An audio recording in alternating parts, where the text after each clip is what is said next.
আমাদের দুইটা জিনিস খুব জরুরি, একটা হলো গ্যাস এবং আরেকটা হলো স্কোরবোর্ড।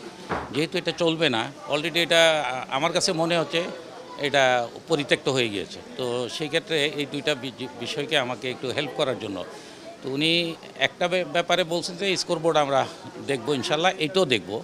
কিন্তু যেহেতু লম্বা প্রসেস, 93-এর পর থেকে এই পর্যন্ত কোনো বিল দেওয়া হয়নি, এটা অফিসিয়াল প্রসিডিওর করে দেন তারা সিদ্ধান্ত দিবে। তো আমার ধারণা যে যদি স্টার্ট করে তাহলে হয়তো আমরা তার আগেই পেয়ে যাব। আসলে দেখেন, বিষয়টা কিন্তু অ্যালার্মিং। 93 সাল থেকে সরকারকে গ্যাস বিল দেওয়া হচ্ছে না। তো এই বিষয়টি আপনাদের সাথে শেয়ার করলাম। বিষয়টা কতটুকু অ্যালার্মিং এটা ভাবনার অনুধাবন করবার জন্যে, ভাবনার একটা ভিত্তি দেওয়ার জন্যে বিষয়টা পুরোটাই আপনাদের কাছে আমরা ছেড়ে দিলাম। এটুকু আমাদের স্বনির্বন্ধ নিবেদন, এক। আর দুই, আমরা শুরু করবো আল্লাহর রহমতে, সমাধানের চেষ্টা শুরু করব।